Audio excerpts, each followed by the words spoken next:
Hello friends, welcome to IICS platform. आज है 26 सितंबर और 26 सितंबर करेंगे हम करंट अफेयर के MCQ। Without wasting our time video start करते हैं। First question, which ministry has propose joint committee to ensure the research and development of ICAR means Indian council of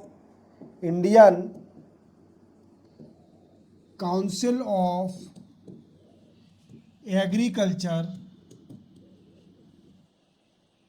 research. Clear? ICAR का full form क्या है? Indian council of agriculture research, reach fisheries, dairy farm and entrepreneurship. देखो दोस्तों, ये question पूछ रहा है कि किस मिनिस्ट्री ने एक जॉइंट कमेटी सेटअप करने जा रही है, प्रपोज करी है, जिससे क्या होगा कि जो रिसर्च और डेवलपमेंट करती है Indian council of agriculture research, वो जल्दी से जल्दी फिशरीज, फार्मर, एंटरप्रेन्योर पर पहुंच सके, टाइम पर पहुंच सके। और जो रिसर्च और डेवलपमेंट कर रही है ICAR, वो रिसर्च पहुंच सके फार्मरों पर, जिससे उनका बेनिफिट हो और एनहांस हो टू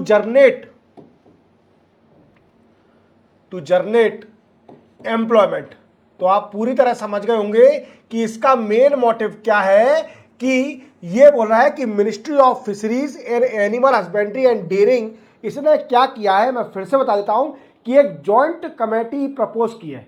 अब ये जॉइंट कमेटी करेगी क्या?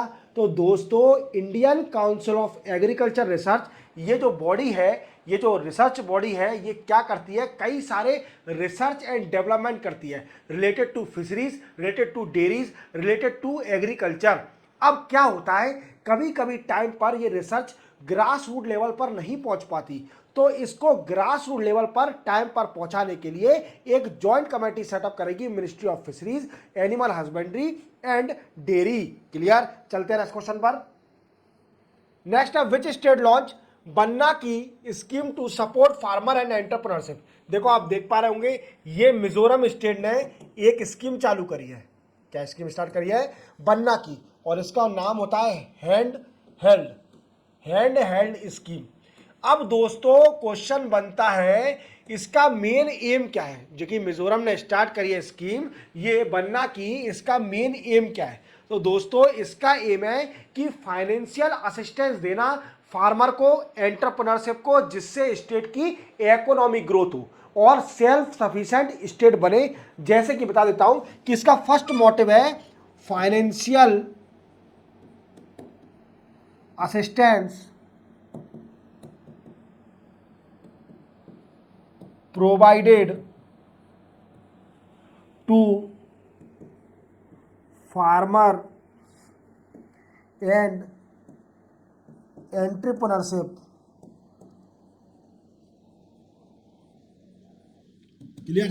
दूसरा इसका मेन मोटिव है economic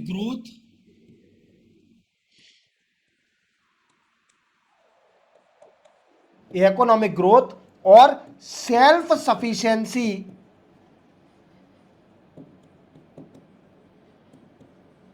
of state. Clear? Mizoram state. और तीसरा उसका एम, और एक और याद रखना दोस्तों, क्या किया है इसने, क्या है तीसरा, कि फोर क्या है, एग्रीकल्चर क्रॉप के लिए ये स्टेट MSP देगी। MSP देना स्टार्ट किया है 4 एग्रीकल्चर क्रॉप। अब क्वेश्चन बनता है, वो 4 एग्रीकल्चर क्रॉप कौन कौन सी है? तो दोस्तों, सबसे पहले है जिंजर, दूसरी है ब्रूम, तीसरी है टर्मेरिक, एंड फोर्थ है मिजो वर्ड आई चिली। एक ये मिजो की चिली है, मिजो की मिर्ची है, और इसका नाम है मिजो वर्ड आई चिली, मतलब जो चिड़िया की आंख वाली मिर्ची। मिजो में एक चिड़िया की आंख वाली मिर्ची होती है। और टर्मेरिक और जिंजर और ब्रूम के लिए मिजो स्टेट इस स्कीम के जरिए MSP देगी किसानों को। तो आप पूरी तरह समझ गए होंगे कि स्कीम का मेन एम क्या है और क्या चाहती है स्टेट। स्टेट क्या है? सेल्फ सफिशिएंट बनना चाहती है। स्टेट क्या बनना चाहती है? इकोनॉमिक ग्रोथ करना चाहती है स्टेट की। क्लियर? तो ये स्टेट किसने स्टार्ट करी है स्कीम? मिजोरम ने। क्लियर? याद रखोगे। चलते हैं नेक्स्ट क्वेश्चन पर। Which day is observe as a world pharmacist day 2024। देखो आप जानते हो कि हेल्थ केयर सेक्टर को बढ़ाने में फार्मासिस्ट का बहुत बड़ा रोल है, और उनको ट्रिब्यूट देने के लिए हम एक दिन मनाते हैं वर्ल्ड फार्मासिस्ट डे, और ये बनाते हैं 25 ऑफ सितंबर को। कब बनाते हैं? ये बनाते हैं 25 ऑफ सितंबर को। तो याद रखोगे, सिंपल है। चलते अपन आगे। Where was India first CO2 to methanol pilot plant setup. देखो दोस्तों, इंडिया में पहली बार ऐसा एक प्लांट सेटअप होने जा रहा है। ये बहुत ही इंपॉर्टेंट क्वेश्चन है, इसको वेरी वेरी इंपॉर्टेंट, क्लियर। ये एक प्लांट बनने जा रहा है जिसमें CO2 से मिथेनॉल बनाया जाएगा, CO2 से मिथेनॉल बनाया जाएगा। अब आपको सर इसका यूजेबिलिटी क्या है? तो दोस्तों आप जानते हो कि वर्ल्ड में क्लाइमेट चेंज के ऊपर बड़ा डिस्कस किया जाता है। किसके ऊपर डिस्कस किया जाता है? क्लाइमेट चेंज के ऊपर बड़ा ही डिस्कस किया जाता है।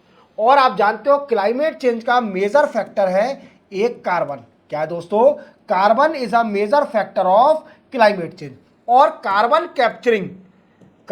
Capturing is a solution of climate change. Carbon capturing is a climate change. अब जो कार्बन कैप्चरिंग से CO2 आएगा उसको मिथेनॉल में कन्वर्ट कर दिया जाएगा इस प्लांट के जरिए, और वो मिथेनॉल यूज करा जाएगा फॉसिल फ्यूल में। क्या यूज करा जाएगा?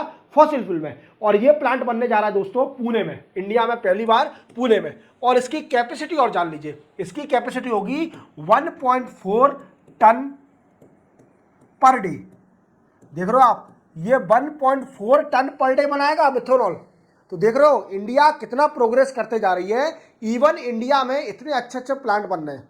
देख रहे हो पहला प्लांट है, याद रखना, वेरी वेरी इंपॉर्टेंट, क्लियर। चलते अपन नेक्स्ट क्वेश्चन पर। नेक्स्ट है who inaugurate the 41st Indian coast guard commander conference in New Delhi. देखो दोस्तों आप जानते हो कि ये डिफेंस से रिलेटेड है, तो डेफिनेटली राजनाथ सिंह जी जो कि डिफेंस मिनिस्टर है, इन्हीं ने इनॉग्रेट किया। हाँ मोदी साहब भी करते हैं, पर मोदी साहब वो करते हैं जो बहुत नेशनल है, बड़ा ही इंपॉर्टेंट है। अब ये कॉन्फ्रेंस होना तो छोटी है, ठीक है। राजनाथ सिंह जी ने इसको इनॉग्रेट किया। अब दोस्तों क्वेश्चन बनता है कि इसमें डिस्कस क्या किया गया? तो देखो डिस्कस किया गया, discuss on strategic operation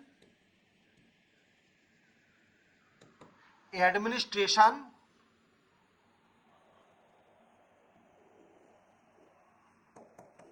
to protect और सिक्योरिटी टू मैरीटाइम, क्लियर। आप जानते हो समुद्र में कितना पायरेसी है और समुद्र सेफ भी नहीं है, क्लियर। आप जानते हो पायरेसी आजकल खत्म हो गई है। आपने पायरेट्स ऑफ कैरेबियन तो मूवी देखी होगी। इसमें क्या होता है, समुद्र के लुटेरे, और उसको बोलते हैं पायरेट्स, क्लियर। अब वो खत्म हो गए। जैसे सोमालिया में ज़्यादातर पायरेट्स, तो सोमालिया है कंट्री, अफ्रीकन कंट्री, वो क्या है, वो सबसे ज़्यादा पायरेट्स वही रहते हैं, क्लियर। वो क्या होता है, समुद्र के लुटेरे हैं ये, और समुद्र में जहाज को लूट लेते हैं, और इसके लिए सिक्योरिटी जरूरी है। और इवन आप जानते हो कि पाकिस्तान हमारा एक बॉर्डर है, दुश्मन देश है, और पानी से भी वो वार कर सकता है। तो वो प्रोटेक्ट करने के लिए ये कॉन्फ्रेंस है, डिस्कस करने के लिए कि कैसे हम अपने टेरिटोरियल वाटर को बचाएं, ओशियन को कैसे प्रोटेक्ट करें from enemy country, from pirates of Caribbean, Caribbean तो नहीं, पायरेट्स ऑफ, जो पायरेट्स हैं उनसे कैसे, क्लियर। तो आप पूरी तरह समझ गए होंगे ये कॉन्फ्रेंस क्यों होती है और इसका मेन एम क्या है और किसने इनॉग्रेट की, क्लियर। चलते हैं अपन नेक्स्ट क्वेश्चन पर। Next, according to recent report which state top in term of atrocity cases on Dalit. जैसा कि आप जानते हो कि from Asian time to right now Dalit पर कितना अत्याचार हो रहा है, क्लियर। आप जानते हो कई सारी स्टेट है। अब क्या इसका सर्वे भी होता है कि कौन सी स्टेट में सबसे ज्यादा केसेस आए हैं एट्रोसिटी ऑन दलित, जो दलित है, पिछड़े वर्ग हैं, उन पर अत्याचार। तो आप जानते हो कि देखो सबसे ज्यादा हो रहा है यूपी में, यूपी, फिर दूसरी है राजस्थान और तीसरी एमपी। देखो यूपी, राजस्थान, एमपी, बिहार, महाराष्ट्र, आंध्र प्रदेश, कर्नाटका, तेलंगाना, तमिलनाडु, हरियाणा, गुजरात, केरला, ये है स्टेट के नाम क्रम। तो सबसे पहले पे है यूपी, दूसरी है राजस्थान और तीसरी है मध्य प्रदेश, क्लियर। तो सबसे ज्यादा इन स्टेटों में एट्रोसिटी होती है ओवर दलित, अत्याचार होता है दलितों के ऊपर, क्लियर। चलते हैं अपन नेक्स्ट क्वेश्चन पर। नेक्स्ट है which Bollywood producer was honoured with global prestigious award at the house of lord. देखो दोस्तों, अभी आप जानते हो कि किसी बॉलीवुड प्रोड्यूसर को ये ऑनर दिया गया है। क्या ऑनर दिया है? ग्लोबल प्रेस्टिजियस अवार्ड दिया गया है। कहां पर? हाउस ऑफ लॉर्ड में। और हाउस ऑफ लॉर्ड कहां का हाउस है? यूके का। कहां का है दोस्तों? यूके, यूनाइटेड किंगडम का। क्लियर? पर ये दिया ऑनर किसको? तो वो है विनोद बच्चन। किसको दिया है? विनोद बच्चन जी को। क्लियर? और ये क्यों अवार्ड दिया है? क्योंकि इनका contribution to Indian film industry में इनका बड़ा ही कंट्रीब्यूशन है। ये प्रोड्यूसर हैं। क्लियर? तो इनके लिए इनको सम्मान मिला है ग्लोबल प्रेस्टिजियस अवार्ड। कहां पर? लॉर्ड ऑफ हाउस में, जो हाउस कहां का है? यूके का।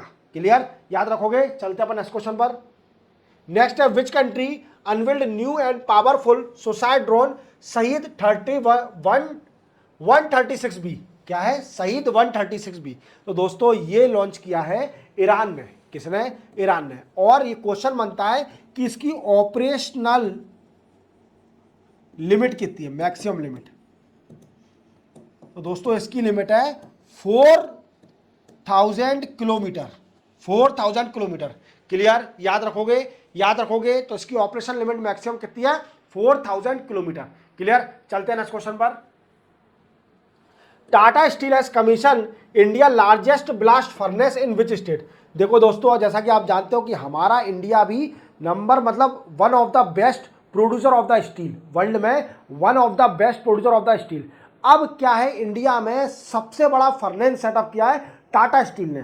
क्या करा है कि 8 million metric ton per year generate करेगा इस फर्नेस में। क्या है कि उड़ीसा में टाटा स्टील प्लांट एक है, उड़ीसा के अंदर। और कहां पर है? कलिंग नगर में। कलिंग नगर में एक टाटा का प्लांट है। किसका? टाटा स्टील का। और वो उसकी कैपेसिटी है 4 million metric ton per year. 4 million. अब क्या करा है टाटा ने? एक और सबसे बड़ा फर्नेस इंडिया का फर्नेस सेटअप कर दिया है, बना दिया है। और ये बनेगा, इसकी कैपेसिटी बढ़ जाएगी 8 million metric ton per annum. इतनी कैपेसिटी हो जाएगी। तो देख रहे हो इंडिया कितना प्रोग्रेस करते जा रहा है दिन प्रतिदिन। मुझे बड़ी खुशी होती है जब इंडिया का इतना प्रोग्रेस डेवलपमेंट देख के कि अब लगता है कि हम जल्दी विकसित भारत बन जाएंगे, डेवलप कंट्री बन जाएंगे by 2047 as decided by the government और मोदी गवर्नमेंट। क्लियर? तो इसी के साथ 26 सितंबर के करंट अफेयर के एमसीक्यू कंप्लीट होते हैं। चैनल को सब्सक्राइब और बेल आइकन प्रेस करना ना भूलना। मिलते हैं हम कल नए करंट अफेयर एमसीक्यू के साथ। तब तक के लिए जय हिंद।